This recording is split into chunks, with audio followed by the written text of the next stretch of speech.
St. Paul is describing the mystical body of Christ, that by virtue of our baptism, you and I have been incorporated into this body. And what the point he's making is we have our lots are linked now. We're in this together. And one of the things he says is when one part of the body suffers, the whole body suffers. When one part of the body is honored, the whole body is honored. Brothers and sisters, that has never been my experience of church. And we don't live that out. At the universal level of the church and at the parochial level of the church. Time and time again, as a seminarian and as a priest, I've seen people seek out the places of honor, people be jealous and envious of each other, gossip, constantly wanting recognition. We're not really living up to what St. Paul said. So on that happy note, what's St. Luke doing? Well, first off, let's look at what the church is doing in choosing this reading, because it's a little strange. The first third of the gospel today was Luke chapter 1, verses 1 through 4, the beginning of Luke's gospel. And if you listened attentively, that's what it sounds like. He's telling us, hey, this is what I'm going to do with this book that I'm writing. It's like the introduction to a modern-day book. But then we jump all the way to chapter 4. Why? Why does the church do that? Well, if you know the scriptures, Luke chapter 1 and 2 are about his infancy. We just did that last month. You want to do it again? Me neither. And then chapter 3 is about his baptism and his beginning of ministry. Well, we just celebrated that 2 weeks ago. And so we jump to Jesus' public ministry because throughout ordinary time, we're going to be reading just chronologically through Luke's gospel. And so this is really the beginning. But the church in her wisdom gives us that brief introduction. And that's what I want to focus on this morning. Now, if you are a student of ancient rhetoric, if you've studied particularly Quintilian, I mean, we've all studied Quintilian, you pick up on things immediately from this. And there's 3 things that I want to point out that demonstrate that Luke is going at great lengths to be a historian of his day, not a historian of our day. The 4 Gospels do not live up to modern historical standards, nor does any other ancient document. So what are these 3 things that I noticed about St. Luke in these first 4 verses of his Gospel? First off, he makes certain that we know he's not an eyewitness. That's really important. He's being honest with his audience and saying, I didn't see these things, but I sought out those who did to get an accurate account. The fact of the matter is, from a modern perspective, it's almost as if Luke is citing his sources. Not quite, again, to that standard of academic integrity. But for an ancient author, that's important. Because he could have just lied. He could have just said, yeah, I saw these things. That gives him more credibility as an author. But Quintilian would teach that, no, you don't do that. You write the account as it occurred with the information as it is presented to you. And you are honest with your audience about whether it's firsthand or secondhand. Second thing, he uses very particular phrasing that Quintilian, and Quintilian's a contemporary. Quintilian is 1st century AD. He's probably writing his books at the same time Luke is writing. So they probably studied the same rhetorical techniques. It's just Quintilian puts them into sort of an anthology. This is how you write. This is how you speak publicly. And some of the things that Quintilian says are like, seek to give a full account. Well, what were the exact words that Luke said? I want to get them right. An orderly sequence. Write down in an orderly sequence so that you may know the certainty of your teaching.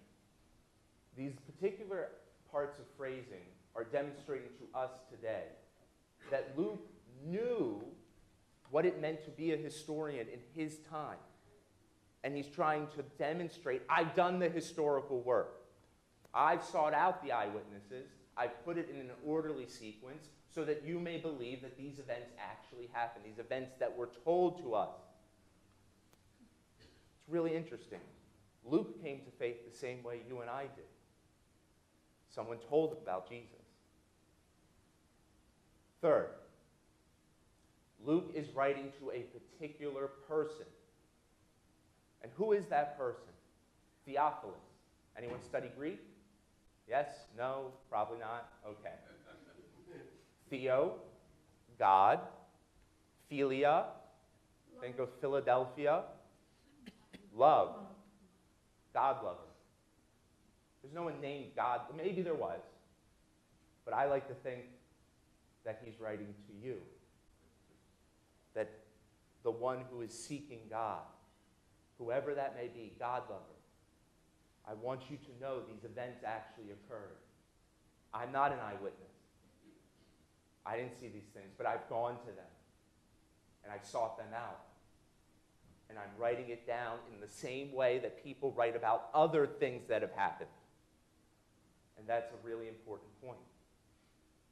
If we look at other ancient texts, if we look at other ancient people, for instance, Augustus Caesar. How many of Augustus Caesar's contemporaries wrote about him? Wrote biographies about him? 2. How many people wrote biographies about Jesus? 4. That should shock us. One of the greatest leaders, one of the most profound men who have ever lived, emperor of the known world. There was enough interest about him that 2 different guys wrote about him. But this carpenter from Nazareth in Galilee, 4. What's more, if we look at the entirety of the New Testament, Matthew, Mark, Luke, John, Paul, Peter, James, Jude, and the author of the letter of the Hebrews, 9 different guys chose 2,000 years ago to write about the same things. They were so convinced of the truth of these words, of the truth of Jesus' teaching. They were so affected that 9 different people. Now, the comparison to Augustus Caesar sort of falls apart in one way, and I forgot to mention this, but this is the Mass that's being recorded. I forgot to mention this yesterday. Augustus Caesar, we have writings from him himself. We have no writings from Jesus. That's a pretty big difference. But another example is Alexander the Great. Oh, we all know Alexander the Great. We all know his story.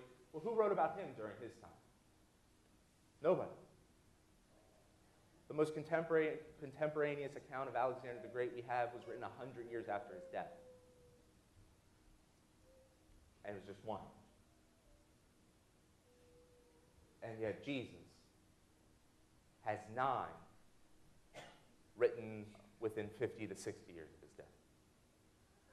Brothers and sisters, I've given you a lot of information, as I am one to do. But what's the point? What are we supposed to walk away with? You're not going to remember everything I said.